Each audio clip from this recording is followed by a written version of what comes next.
अच्छा तो बच्चों नमस्ते। आज हम पुनः कक्षा 9 की ऑनलाइन क्लास प्रारंभ करने जा रहे हैं। तो इससे पहले मैंने आपको गणित में 1.3 के पहले सवाल के बारे में बताया था। आज हम दूसरे सवाल को पढ़ रहे हैं। वो इस प्रकार से है।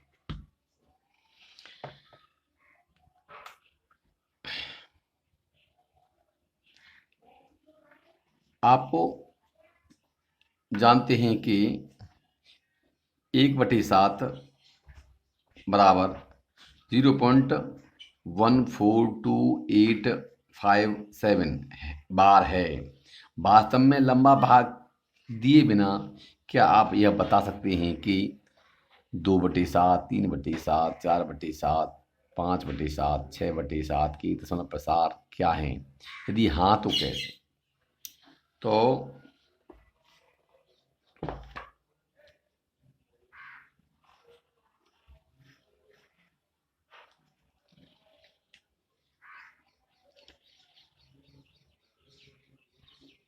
कक्षा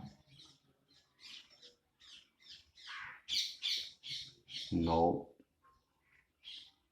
गणित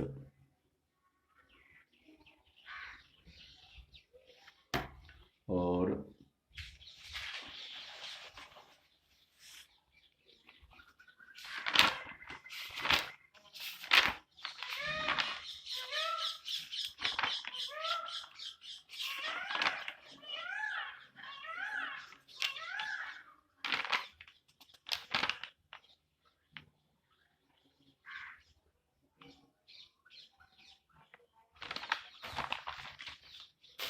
पेज नंबर चलेगा आपका आज 6। इससे पहले 5 पेज आपके पूरे कर दिए गए हैं। सवाल है क्वेश्चन नंबर 2 एक्सरसाइज 1.3।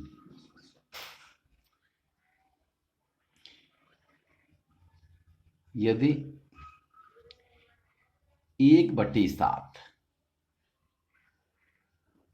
बराबर 0.1428 142857 बार 5, 7 और बार बता दिया गया है आपको। पहले बार का मतलब होता है इन अंकों की पुनरावृत्ति होना। तो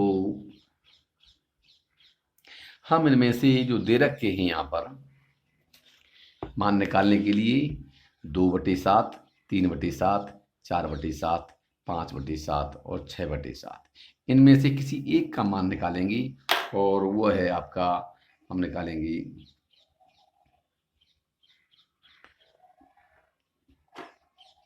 4/7 का मान निकालने जा रहे हैं। बाकी को आप अपने आप कर लेंगे इसी क्रम से। तो 4/7 का मान निकालना है। क्योंकि 1/7 बराबर है 0.142857, इसलिए 1/7 गुणा 4 बराबर क्या हो जाएगा? 4/7 बराबर हो जाएगा 0. ये भी बार था 142,857 इंटू 4 और ये हो जाएगा आपका 5 सत्ते 35 के 5 सॉरी 4 सत्ते 28 के 8 हासिल के 2 4 पंजे 20 और 2 22 हासिल के 2 4 अट्ठा 32 और 2 34 हासिल के 3 4 दूनी 8 और 3 11 हासिल का 1 4 चौक 16 1 17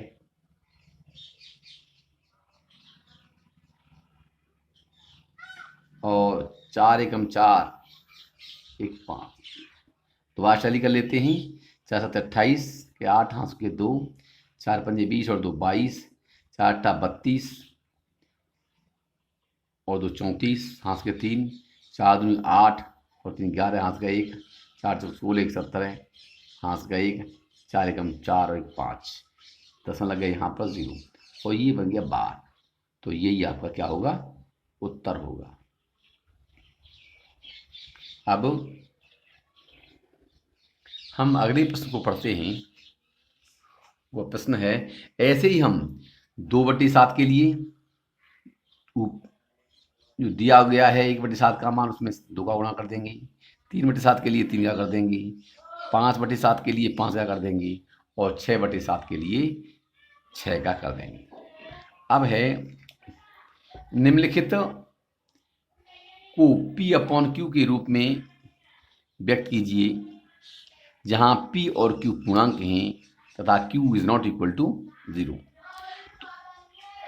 तो इनमें 3 दे रखे हैं आपके, 0.6 का बार, 0.47 का बार और 0.001 का बार। इसमें से मैं चौथे को बताऊं, दूसरे सेकंड वाले को बताऊंगा आपको, मैं उसका क्रम बताऊंगा।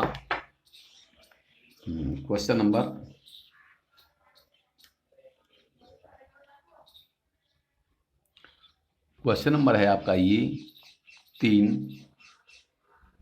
का सेकंड है और एक्सरसाइज है 1.3। ये है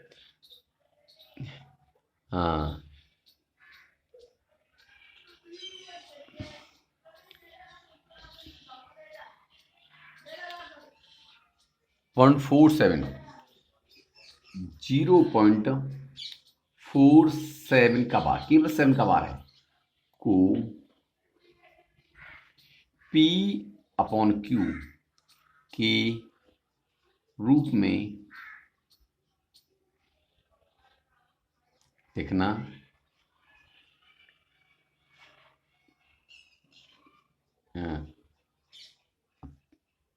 जबकि Q is not equal to 0। अब माना कि x बराबर 0.47 बार। अब हम इसको लिख सकते हैं बराबर 0.4777 ... बार का मतलब होता है बार बार आना। अब ऐसी संख्याओं में, अब यहाँ हम देख रहे हैं एक अंक के ऊपर बार है और दशमलव के बाद में एक ऐसा अंक है जिसके ऊपर बार नहीं है। तो पहले हम इसको इस तरह से गुणा करेंगे कि जो बिना बार वाला अंक है उसके बाद में दशमलव का चिन्ह पहुंच जाए। उसके लिए हम इसमें किसका गुणा करेंगे, x का 10 का गुणा करेंगे। तो 10x बराबर क्या हो जाएगा, 4.777 ... इसके बाद में हमको इस तरह का गुणा करना है कि हमारा दशमलव का अंक जो है बार वाले अंक के बाद में पहुंच जाए। तो हम देख रहे हैं 7 के ऊपर बार है तो एक अंक तो पहले वाला हो गया 4 और एक अंक हो गया 7, तो कितना हो गया 2। तो हमको 100 का गुणा करना पड़ेगा, 100x। आप समझ रहे होंगे, दशमलव को 4 के बाद लाने के लिए 10 का गुणा करेंगे और दशमलव को 7 के बाद लाने के लिए हमको 100 का गुणा करना पड़ेगा और ये हो जाएगा 43.77 ... ये बन गया आपका समीकरण 1 बन गया और यह 2 बन गया। अब लिख देंगे समीकरण 2 से समीकरण 1 को घटाने पर तो क्या हो जाएगा, 100x - सो एक्स बराबर 47.777 डॉट डॉट डॉट और 10x is equal to 4.777 dot dot. और आप जानते होंगे घटाने के लिए दशमलव के नीचे दशमलव का अंक घटाएं दशमलव संख्याओं में से या जोड़ें, तो दशमलव का अंक जो है दशमलव के अंक के नीचे ही होना चाहिए। अब यहाँ पर माइनस है, ये माइनस है, तो कर देंगे 90x बराबर हो जाएगा आपका 0 0 0 और यहाँ पर हो गया 3 और ये हो गया 4 और या करके x बराबर हो गया 43/90 और यही आपका क्या रहेगा, उत्तर रहेगा। अब मैं अगला सवाल देखता हूं।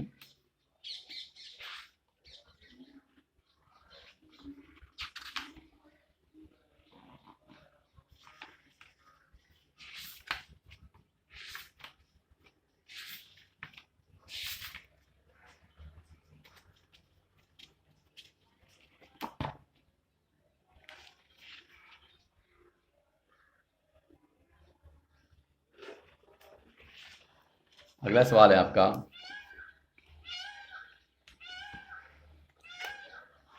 0.999 को P/Q के रूप में व्यक्त कीजिए। क्या आप अपने उत्तर से आश्चर्यचकित हैं? अपने अध्यापक तथा कक्षा के सहयोगियों के साथ उत्तर की सार्थकता पर चर्चा कीजिए। तो इसको थोड़ा सा प्रश्न तो वैसा ही है, परंतु वो कह रहे हैं कि आश्चर्यचकित हैं, इस बात को दिखाना है थोड़ा सा हमको।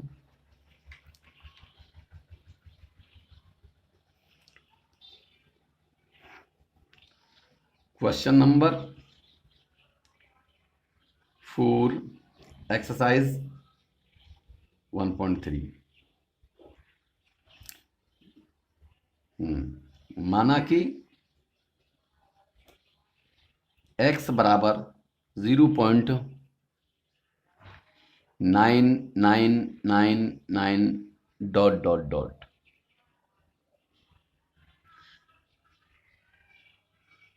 बराबर हम देख रहे हैं यहाँ पर दशमलव के बाद में 9 के अंक की ही पुनरावृत्ति हो रही है, केवल एक अंक की, इसलिए हम लिख सकते हैं इसको 0.9 बार 0.9 बार।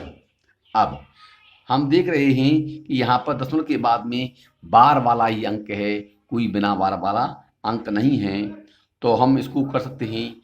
ये समीकरण नंबर कर दिया मैंने 1, तो 10 का गुणा करने पर दशमलव हमारा 9 के बाद पहुंच जाएगा, तो 10x बराबर क्या हो जाएगा 9.9999 डॉट डॉट डॉट 2। अब तथा समीकरण 1 को 2 में से हटा देंगे, डायरेक्ट लिख दूंगा यहाँ पर x बराबर 0.9999 डॉट डॉट डॉट। समीकरण नंबर 1 है, यहाँ लिख देंगे घटाने पर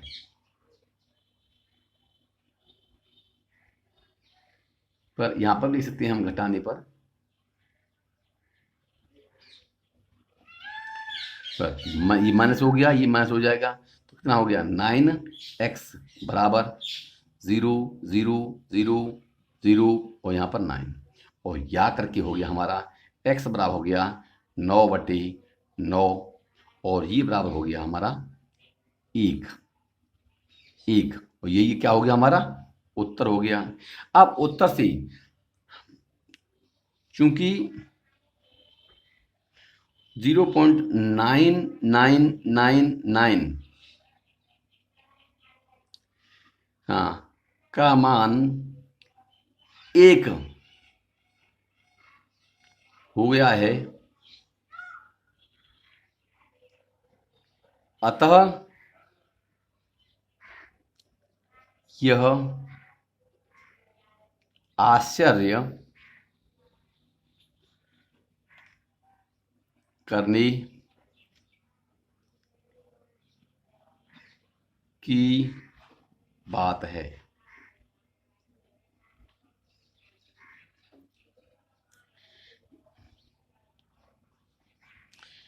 0.9999 डॉट डॉट का अर्थ है कि यह एक के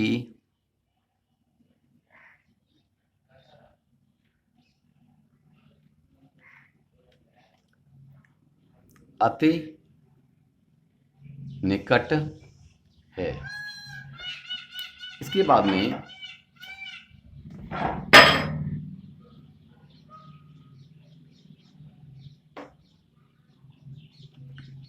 अब थोड़ा सा पेज पलटते हैं।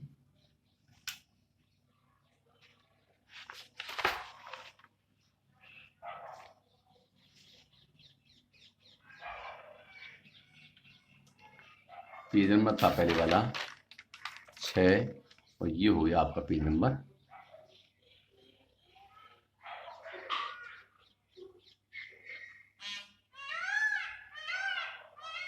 7। इसमें क्या है, अगला प्रश्न है आपका 1/17 के दशमलव प्रसार में अंकों की पुनरावृत्ति खंड में अंकों की अधिक संख्या क्या है। इसको आप स्वयं करेंगी, 1/17 का भाग देंगी और जब तक भाग देते रहेंगे जब तक कि भागफल के अंकों की पुनरावृत्ति नहीं होती है। स्वयं करेंगे इसको।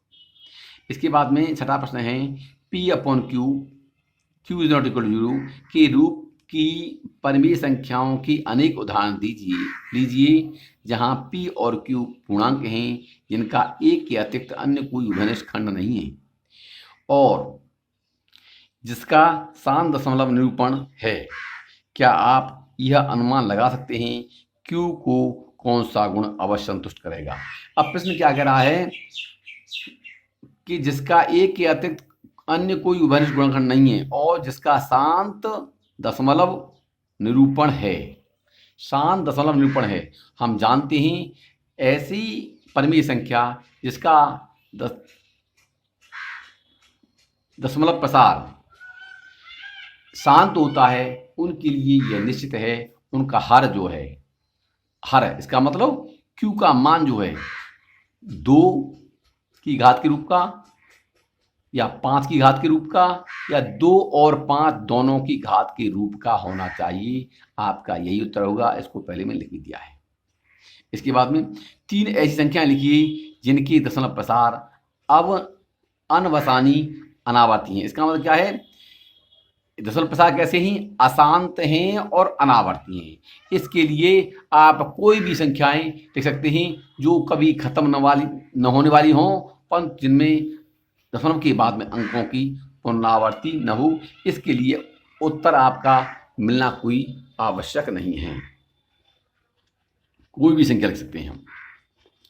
इसके बाद में 5/7 और 9/11 के बीच 3 अलग अलग परिमेय संख्याएं ज्ञात कीजिए।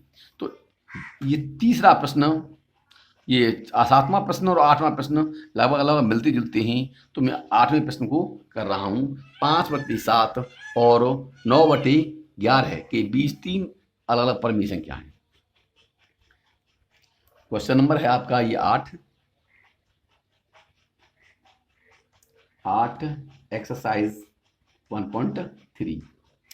ये है 5/7 और 9/11 के बीच 3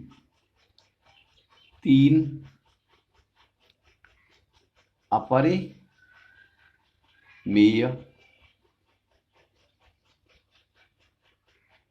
संख्या। अब इसके लिए हम 5/7 और 9/7 को दशमलव प्रसार करते हैं इनका, तो 5/7 बराबर हो जाएगा 7 का भाग देंगे 5 में तो दशमलव लग गया, 7 7 49, बच गया 1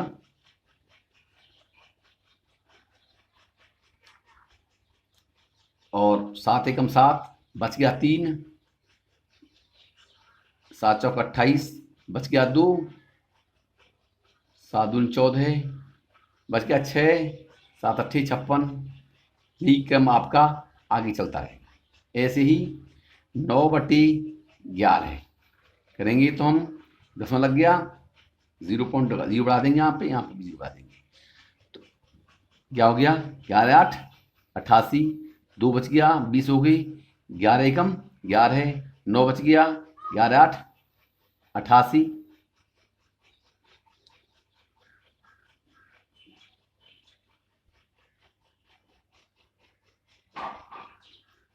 11 8 88, 2 बच गया,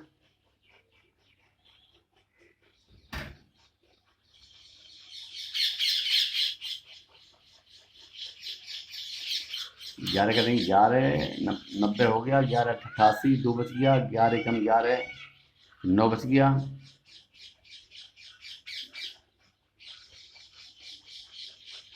11 88, 2 बच गया,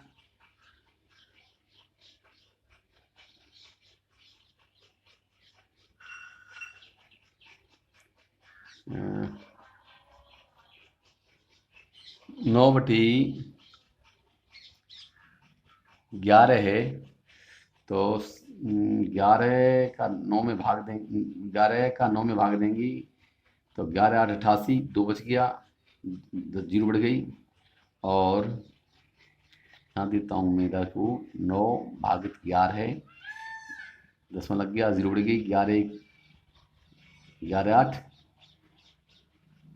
88, 2 बच गया, 0 बढ़ गई, 11 एकम 11, 9 बच गया, और 0 बढ़ गई, 11 8 88, फिर 2 बच गया, 0 बढ़ गई, और 11 एकम 11, तो इसी क्रम का ये आता है। अब हमको 0.71 और 0.81 के बीच में 3 परमेय संख्या लिखते हैं, और इसके लिए हम अपनी इच्छा अनुसार लिख सकते हैं। ऐसी संख्याएं जो 0.71 से बड़ी हों और 0.81 से छोटी हों। तो ऐसी पहली संख्या कर दूंगा मैं 0.720007200072 ... ऐसे ही जाएगी हमारी 0.7300073000073000... तो ये कम चलता रहेगा। सी हो सकती है आपकी 0.760076000076... तो ये संख्या हो सकती हैं। इनके लिए आवश्यक नहीं है कि आपका उत्तर मिल जाए। जो है वो आप इनसे अलग भी संख्याएं लिख सकते हैं जिनका दशमलव प्रसार कभी खत्म नहीं हो रहा हो और कैसा है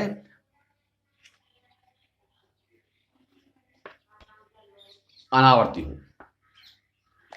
इसके बाद में हम देख रहे हैं प्रश्न नंबर 9। आप भी देख रहे होंगे, पुस्तक मेरे सामने रखी हुई है। बताइए कि निम्नलिखित संख्याओं में कौन कौन संख्याएं परमेय हैं और कौन कौन संख्याएं अपरमेय हैं। आप किताब से ही देख लेंगे, बराबर ही कर देंगी। √23 ये क्या है? अपरमेय संख्या है, क्योंकि √23 का पूरा पूरा मान कभी निकलता नहीं है और दशमलव के बाद में अंकों की संख्या बढ़ती रहती है और वो भी कैसी होती है? अनावर्ती होती है।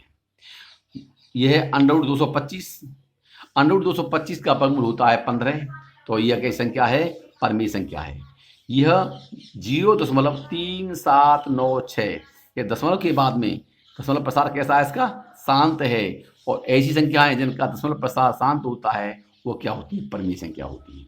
यहाँ पर देख रहे हैं हम 7.474 4 7 8 4 7 8 ये संख्या है। इसमें 4 7 8 4 7 8 तो दशमलव के बाद में अंकों की संख्या कैसी है, बदली हुई है और यह अशांत है, तो ये कैसा होगा, अपरिमेय होगा। इसके बाद में पांचवा देखेंगे हम 1.100 दशमलव के बाद में दशमलव प्रसार कैसा है, इसका अशांत है और अनावर्ती है, और ये भी क्या होगा, आपका अपरिमेय संख्या होगा। इसके बाद में अब हम आगे बढ़ रहे होते हैं संख्या रेखा पर वास्तविक संख्याओं का निरूपण। तो यहाँ ये चैप्टर जो है 1.4 वाला, यह कॉपी पर मेरे ख्याल मेरे दिमाग से समझाने में मुश्किल रहेगा, तो इसको तो हम आप जब क्लास में आएंगे तो बोर्ड पर ठीक तरह समझा पाएंगे। उत्तर है, इसका मतलब क्या होता है, पहले 1/307, यह 30765, पहले 307 का मान निकालना, फिर 308 का मान देखना, फिर बार बार उत्तर मतलब बता दूंगा रफली आपको। क्या मैं एक बार एक को प्रयास करके देखता हूं मैं।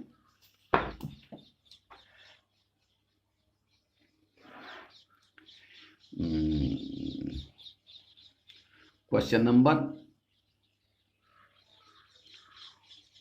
1 और एक्सरसाइज है 1.4। तो यहां पे दे रखा है उत्तरोत्तर आवर्तन करके संख्या रेखा पर 3.765 का मान देखना। किस पर,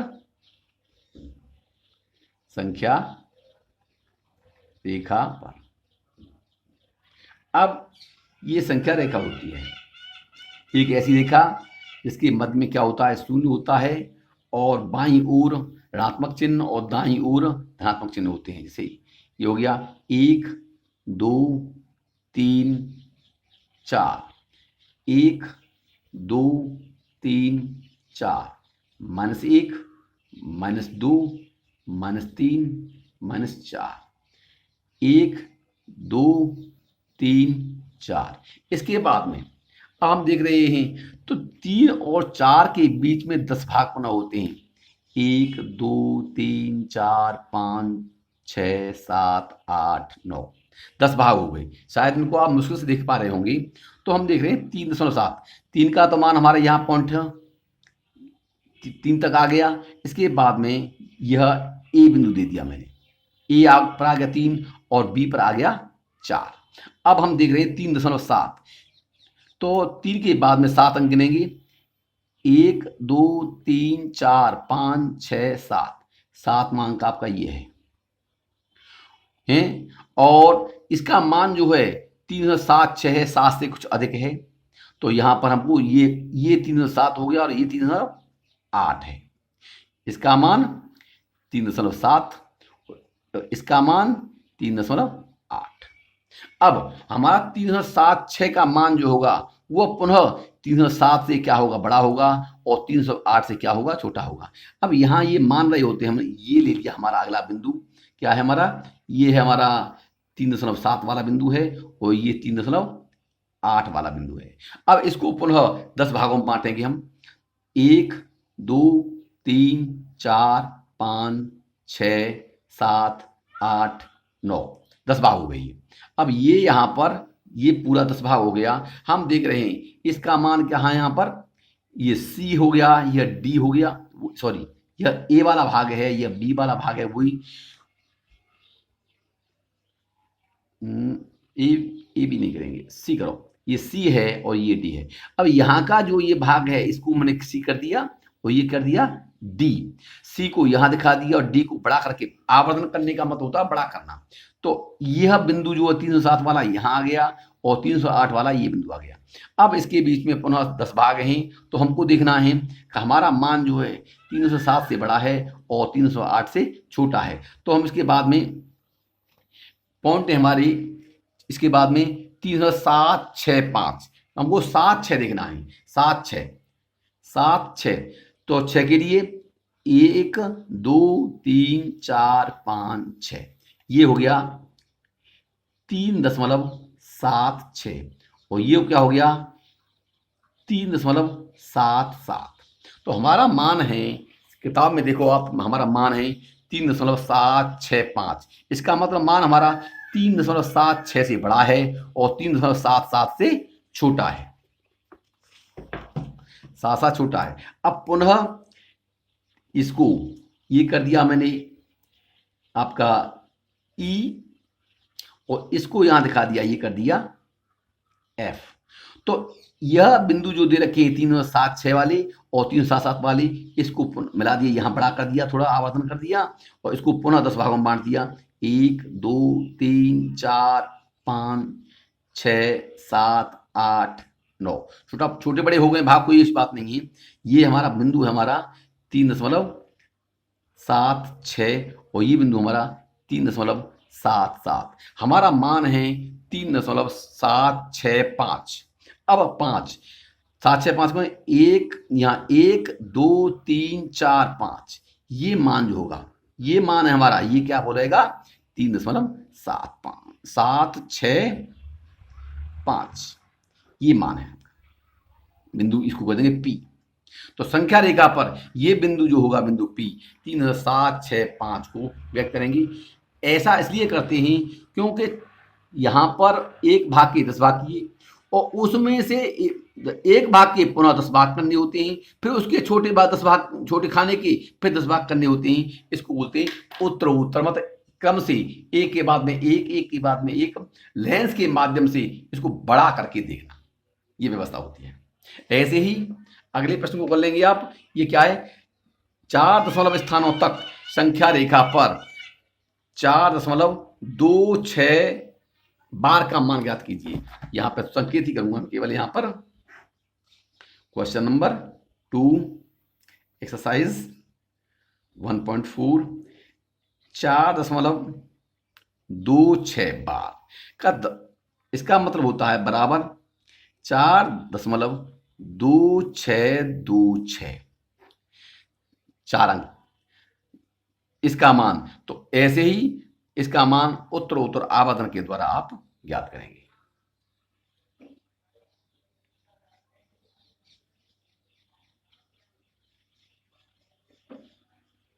अब आज का टॉपिक तो शायद आपका यहीं खत्म करते हैं हम। इसके बाद में अगले टॉपिक के लिए थोड़ा सा मैं आपको रूपरेखा दे दूं।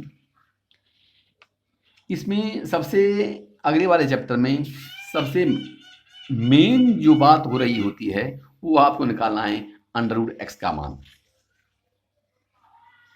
संख्या रेखा पर उसको, और हम अगले टर्न पे आपको इसको चैप्टर 1.5 को और चैप्टर 1.6 को शायद करा पाएंगे। और आपका आज का काम तो यहीं तो होता है। धन्यवाद।